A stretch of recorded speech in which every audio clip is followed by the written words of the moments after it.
Hello everyone, welcome back to my channel. Friends, आज की video बहुत ही ज़्यादा हेल्पफुल होने वाली है क्योंकि आज की वीडियो में हम सीखेंगे सब्जेक्ट, वर्ब और ऑब्जेक्ट के बारे में। फ्रेंड्स, अगर इन तीनों के बारे में आपने समझ लिया ना तो आपको एक सेंटेंस बनाने और समझने में कभी कोई परेशानी नहीं होगी। और फ्रेंड्स, वीडियो के एंड में मैं आपको एक ऐसी इजी ट्रिक सिखाऊंगी जिससे आप किसी भी सेंटेंस में से सब्जेक्ट और ऑब्जेक्ट को बहुत ही इजीली आइडेंटिफाई कर पाएंगे। तो वीडियो के एंड तक बने रहिएगा। तो चलिए शुरू करते हैं। हमारा फर्स्ट टॉपिक है फ्रेंड्स, सब्जेक्ट। तो सबसे पहले मैं आपको यहाँ ये बता दूँ कि ये वो सब्जेक्ट नहीं है जो आप स्कूल में पढ़ते हैं। इंग्लिश ग्रामर में सब्जेक्ट का मीनिंग अलग होता है। और फ्रेंड्स, किसी भी सेंटेंस में आपको सब्जेक्ट ज़रूर मिलेगा, चाहे वो डायरेक्टली हो या इनडायरेक्टली।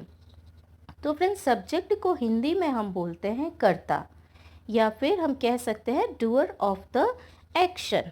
देखिए, द नाउन और pronoun that acts as the performer of the action in a sentence is known as a subject. कर्ता वह संज्ञा या सर्वनाम होता है जो वाक्य में क्रिया के कर्ता के रूप में कार्य करता है। कहने का मतलब ये है फ्रेंड्स कि किसी भी वाक्य में जो भी क्रिया हो रही है, काम हो रहा है, उसको करने वाला सब्जेक्ट कहलाता है। जैसे फॉर एग्ज़ाम्पल, मैंने कहा कि मैं पढ़ती हूँ, तो पढ़ने का काम कौन कर रहा है फ्रेंड्स? मैं कर रही हूँ, तो मैं सब्जेक्ट है यहाँ पे। जैसे कि मैंने कहा कि वह गाना गाती है, तो गाना गाने का काम कौन कर रहा है? वह कर रही है, तो वह क्या हुआ? सब्जेक्ट। ठीक है। अब फ्रेंड्स, यहाँ ध्यान रखने वाली बात एक ये है कि सब्जेक्ट बनने का काम सिर्फ दो ही लोग करते हैं। पहला है नाउन और दूसरा प्रोनाउन। नाउन और प्रोनाउन ही सब्जेक्ट बनने का काम करते हैं। अब फ्रेंड्स, कुछ लोगों को शायद ये भी पता नहीं होगा कि नाउन और प्रोनाउन क्या होता है। नाउन और प्रोनाउन फ्रेंड्स वैसे तो पार्ट ऑफ स्पीच का हिस्सा है। ये हम डिटेल में किसी और वीडियो में डिस्कस करेंगे, लेकिन यहाँ पे मैं आपको थोड़ा सा इसके बारे में बता देती हूँ। देखिए, नाउन क्या होता है? नेमिंग वर्ड, मतलब किसी का भी नाम। जिस भी व्यक्ति वस्तु को आप नाम लेके बुला सकते हैं उसे हम नाउन कहते हैं। जैसे Rahul, Delhi, cat, pen, copy, milk etcetera. मतलब बचपन में जैसे फ्रेंड्स हमने पढ़ा है कि name of a person, place, animal, thing, feelings और आइडियाज़। मतलब कि जिस भी पर्सन को, प्लेस को, थिंग, एनिमल आप नाम लेके बुला सकते हैं उसे हम नाउन कहते हैं। देखिए, यहाँ पे राहुल एक पर्सन का नाम है, दिल्ली प्लेस का नाम है, कैट क्या है? एक एनिमल का नाम है। इसी तरह पेन, कॉपी क्या है? एक चीज़ है, थिंग है। ठीक है। तो जिस भी चीज़ को आप नाम लेके बुला सकते हैं वो क्या होते हैं? हमारे नाउन कहलाते हैं। ठीक है। नेक्स्ट देखते हैं pronoun. Pronoun is a word used in place of a noun to avoid repetition. Friends, noun की जगह पे जो भी नाम यूज़ लिए जाते हैं उन्हें हम प्रोनाउन कहते हैं। जैसे I, he, she, it, you, we, they. ठीक है। Her, him, them, us, me, that etcetera. अब यहाँ देखिए, आई का मतलब होता है मैं, वी हम, यू का मतलब तुम या फिर आप, दे वे लोग, ही फ्रेंड्स, ही का मतलब होता है वह, लेकिन यह पुरुष के लिए यूज़ किया जाता है। और शी का मतलब भी होता है वह, लेकिन यह महिलाओं के लिए यूज़ किया जाता है। इसी तरह से इट का यूज़ फ्रेंड्स हम जानवर, मौसम या निर्जीव वस्तुओं के लिए करते हैं और इसका मतलब होता है यह। दिस का मतलब यह। फ्रेंड्स, जैसे अगर कोई चीज़ मेरे पास में पड़ी है तो मैं क्या बोलूँगी? Look at this. पास की चीज़ों के लिए हम दिस का यूज़ करते हैं। इसी तरह से दैट का मतलब होता है वह, मतलब दूर की चीज़ों। अगर कोई चीज़ मुझसे दूर पड़ी है तो मैं क्या बोलूँगी? Look at that. ठीक है। तो दिस का यूज़ हम करते हैं पास की चीज़ों के लिए और दैट का यूज़ हम करते हैं दूर की चीज़ों के लिए। नेक्स्ट है दीज। दीज का मतलब होता है ये सब। और दोज, दोज का मतलब होता है वो सब। तो फ्रेंड्स, यहाँ तक आपने सीखा कि सब्जेक्ट क्या होता है और कौन कौन सब्जेक्ट बन सकते हैं, और थोड़ा सा हमने नाउन और प्रोनाउन के बारे में भी सीखा। तो चलिए कुछ सेंटेंसेस देखते हैं जिससे आपको और अच्छे से क्लियर हो जाएगा। The cat sleeps on the mat.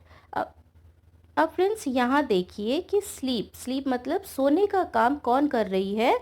Cat कर रही है। तो कैट क्या हुआ हमारा? Subject. Next sentence, my friends are coming to the party, मेरे फ्रेंड्स पार्टी से आ रहे हैं। तो आने का काम फ्रेंड्स कौन कर रहा है? My friends. तो माई फ्रेंड्स यहाँ पे सब्जेक्ट हुए। नेक्स्ट है, ही रन्स वेरी फास्ट, वह बहुत तेज दौड़ता है। ठीक है, तो दौड़ने का काम यहाँ कौन कर रहा है फ्रेंड्स? ही कर रहा है। तो ही हमारा सब्जेक्ट हुआ। यहाँ तक क्लियर है फ्रेंड्स कि सब्जेक्ट कौन होता है? जो भी सेंटेंस में काम हो रहा है उसको करने वाला सब्जेक्ट कहलाता है, डूअर ऑफ द एक्शन। आगे बढ़ते हैं और हमारा नेक्स्ट टॉपिक देखते हैं, वर्ब। वर्ब मतलब क्रिया। ठीक है, all action words are verbs. देखिए, a verb is a word that shows an action और स्टेट ऑफ बीइंग। जिस शब्द से किसी कार्य के करने या होने का बोध हो उसे क्रिया कहते हैं। मतलब सेंटेंस में फ्रेंड्स जो भी क्रिया हो रही है, मतलब को जो भी काम हो रहा है उसे हम वर्ब कहते हैं। ठीक है, और फ्रेंड्स देखिए यहाँ पे वर्ब की पहचान कैसे करें? हमें कैसे पता चलेगा कि सेंटेंस में ये वर्ब है?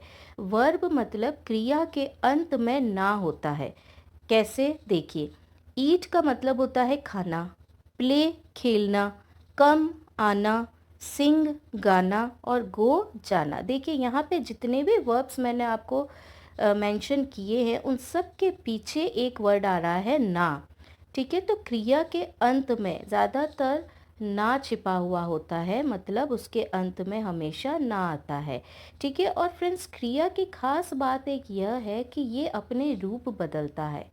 अब कैसे बदलता है? देखिए, सब सेंटेंस के अकॉर्डिंग हम वर्ब की फॉर्म्स को चेंज करते हैं। मतलब जो भी बात हम कहना चाहते हैं उस अकॉर्डिंग हम वर्ब की फॉर्म्स लगाते हैं। देखिए, वर्ब की फॉर्म्स पांच तरह की होती है, V1, V2, V3, V4 and V5।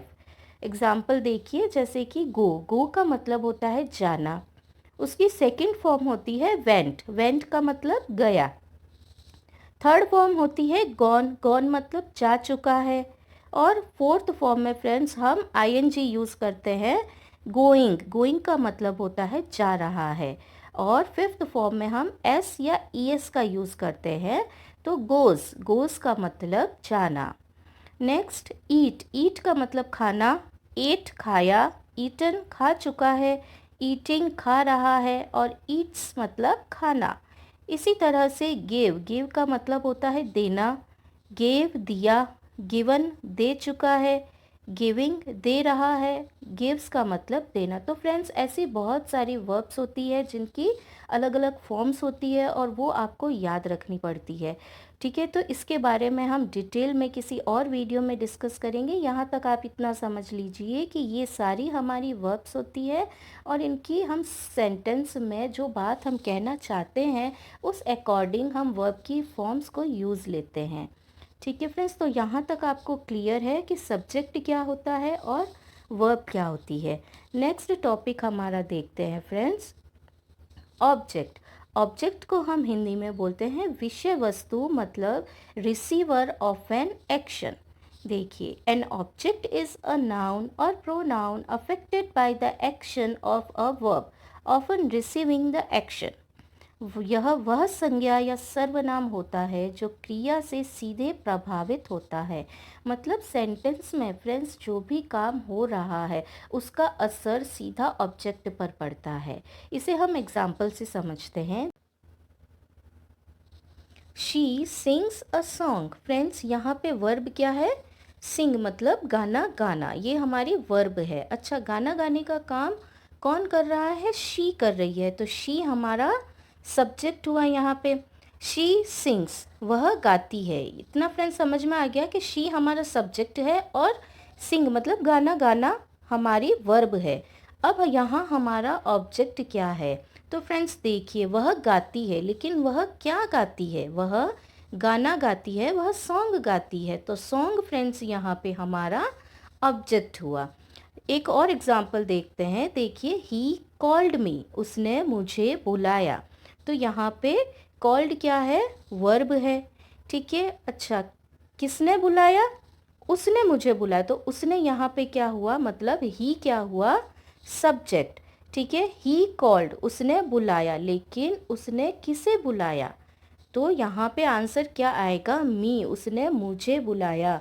तो मुझे मतलब मी फ्रेंड्स यहाँ पे क्या हुआ, हमारा ऑब्जेक्ट हुआ। क्लियर है फ्रेंड्स यहाँ पे। अब जैसे कि मैंने आपको वीडियो की स्टार्टिंग में कहा था कि मैं आपको एक ऐसी ट्रिक सिखाऊंगी जिससे आप बहुत ही इजीली फाइंड आउट कर पाएंगे कि सेंटेंस में सब्जेक्ट कौन सा है और ऑब्जेक्ट कौन सा है। तो चलिए देखते हैं वो ट्रिक कौन सी है। सबसे पहले जो पहला काम आपको करना है वो है आइडेंटिफाई द वर्ब। मतलब सेंटेंस में से सबसे पहले आपको वर्ब पता करनी है कि इस सेंटेंस में वर्ब कौन सी है। ठीक है, और पता है आप सबको कि वर्ब क्या होता है, मतलब क्रिया, जो भी सेंटेंस में काम हो रहा है। ठीक है, नेक्स्ट फ्रेंड्स, आस्क हु और what before the verb, the answer will be the subject. मतलब हम सेंटेंस से हम क्वेश्चन करेंगे हु और व्हाट, तो जो भी हमारा जवाब आएगा वो हमारा सब्जेक्ट होगा, और उसके बाद फाइंड द डायरेक्ट ऑब्जेक्ट।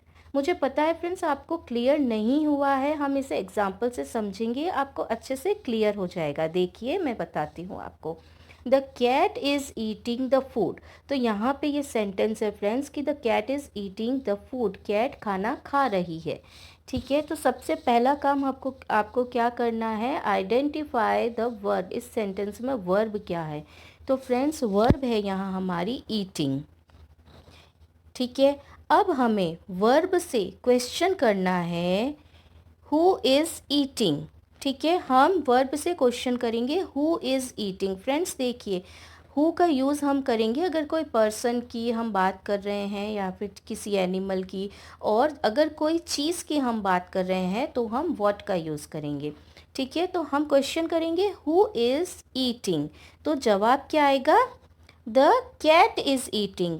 कौन खाना खा रहा है, कौन खा रहा है, कैट खा रही है। तो कैट यहाँ पे क्या हुआ, हमारा सब्जेक्ट। अब क्या करेंगे फ्रेंड्स, सब्जेक्ट और वर्ब, अब दोनों हमने फाइंड आउट कर लिया है।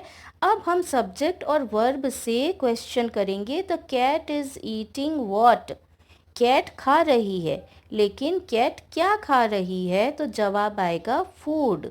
The cat is eating the food, तो द फूड हमारा क्या हुआ फ्रेंड्स, ऑब्जेक्ट। ठीक है फ्रेंड्स, एक और एग्जाम्पल देखते हैं। I speak English. तो फ्रेंड्स सबसे पहला काम जो हमको करना है, हमको वर्ब फाइंड आउट करनी है। ठीक है, तो इसमें वर्ब क्या है, स्पीक, बोलना। आई स्पीक इंग्लिश, मैं इंग्लिश बोलती हूँ, तो बोलने का काम इसमें हो रहा है, तो स्पीक हमारी यहाँ वर्ब आ गई।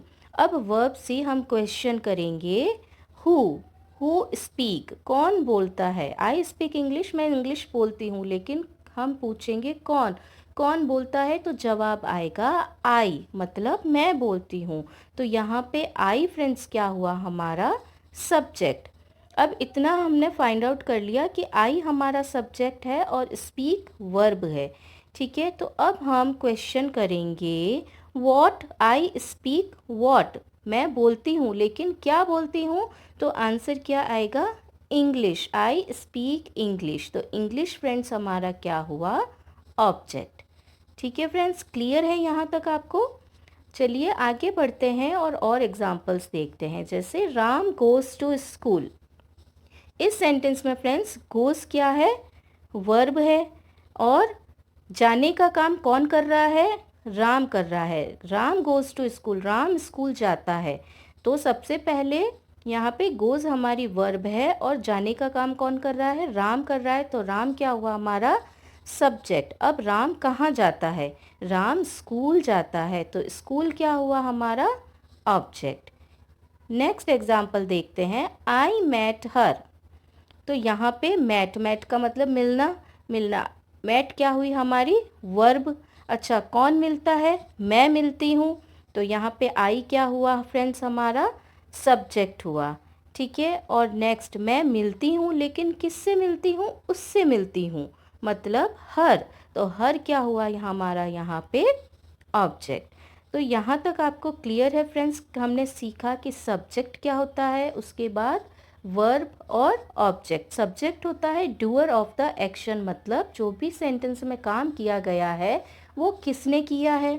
अच्छा, वर्ब क्या होती है हमारी? जो भी काम, एक्शन मतलब मूवमेंट हो रहा है सेंटेंस में, वो हमारी वर्ब होती है। और लास्ट में ऑब्जेक्ट। ऑब्जेक्ट क्या होता है? जिसका काम का असर सीधे सीधे जिस पर पड़ रहा है वो हमारा ऑब्जेक्ट होता है, रिसीवर ऑफ द एक्शन।